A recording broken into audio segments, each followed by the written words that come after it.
Okay, let's go.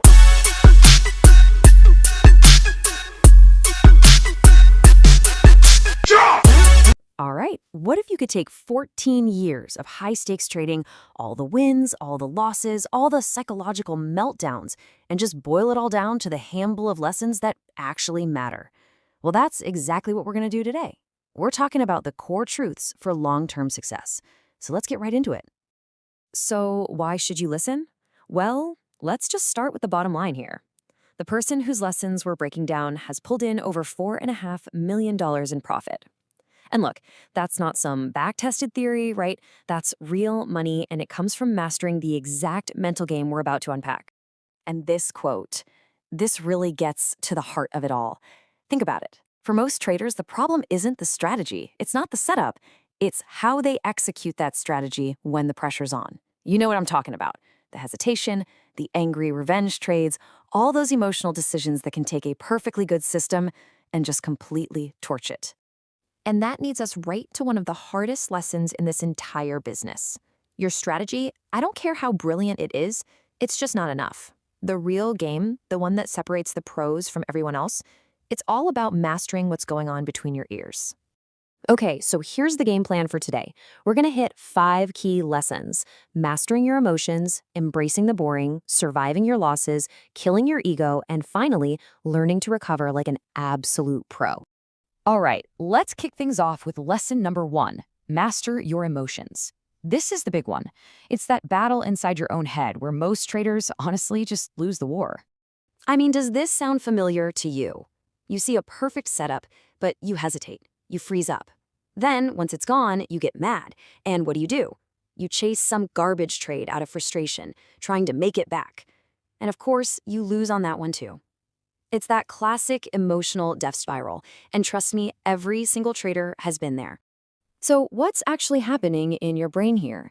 Well, when you start losing money, your brain doesn't see numbers on a screen. Nope, it sees a threat. It thinks a saber-toothed tiger is chasing you, so it kicks into that primal fight or flight mode, floods you with adrenaline, and completely shuts down the logical, rational part of your brain. You know, the part you desperately need to make smart decisions. So how in the world do you fight that? The solution is surprisingly simple, but it is incredibly powerful: emotional journaling. Seriously, before every trade, just ask yourself, what am I feeling right now? Write it down. After the trade, log how you felt while you were in it. Do this consistently, and pretty soon you'll start to see your patterns, your triggers, and once you can see them, that's when you can finally start to get a handle on them. Okay, on to lesson number 2, and this one might sting a little. Embrace the boring. Yeah, this one completely shatters that myth that good trading is supposed to be this nonstop, action-packed thrill ride. Look, everyone thinks pro trading is this constant grind, banging out 15 trades a day.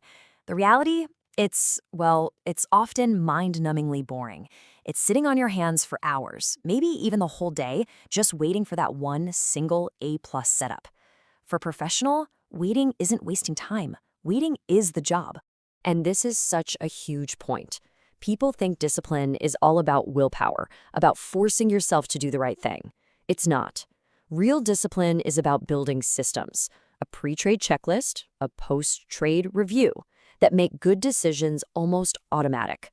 You build a routine so solid that you don't need willpower. The system does the heavy lifting for you. Okay, lesson 3 is a big one. Survive the losses. Because this is all about how to stop one bad day from turning into a bad week, a bad month, or even a career-ending disaster. What we're trying to avoid here is something I call the death spiral. And you know exactly what this feels like. It starts with a loss or two. Suddenly, your goal isn't to trade my plan anymore. It's just get my money back. So you start taking worse trades, you jack up your size, and just like that, you can vaporize months of hard-earned profit in an afternoon. The only way to stop this is with hard-coded circuit breakers, rules that are absolutely 100% non-negotiable. 2 losses in one day, you're done. Shut the computer off, walk away. No exceptions. 3 losses in a row, bam, you cut your position size in half for the entire next week to get your head straight. Look, these rules might seem a little silly when you're on a hot streak, but I promise you they will save your entire career when you're not. All right, time for a really tough one. Lesson 4, you have to kill your ego. Because here's a fundamental hard truth of the markets. They change. And that beautiful money printing strategy that you love, it will die. It will stop working. The only question is, will you be able to adapt when it does? And this is exactly how ego blows up an account. You can watch it happen over a few months. Month 1, you're saying, it's just variance, it'll come back. By month 2, you're getting defensive. This is my method, this is what I do. By month 3, the data is just screaming at you that it's broken, but admitting it feels like admitting you were wrong, that you failed. Your ego just won't let you let go. You need a totally different mindset. Think of your trading strategies like milk in the fridge. They are perishable goods. They have an expiration date. Your job is not to be a cheerleader for your strategy. Your job is to be a scientist. You constantly collect data and ask one simple question: is this still working? And the moment the data says no, you throw it out and find a new tool. No emotion, no drama, just adapt. And that brings us to our final lesson, and it's probably the most overlooked one of all. You have to recover like a pro. Because the constant mental and emotional stress of this job leads to burnout. And let me be clear, burnout is a bigger threat to your account than any bear market. See, the thing about mental exhaustion is that it's sneaky, it's invisible. If you go to the gym and overdo it, your muscles are sore the next day. It's obvious. But with trading burnout, you don't feel it. You just experience this slow, silent decay in the quality of your decisions.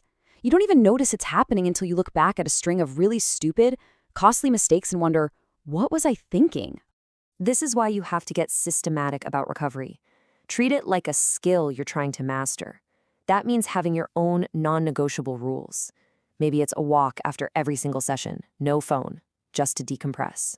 A weekly journal session to dump all the mental garbage.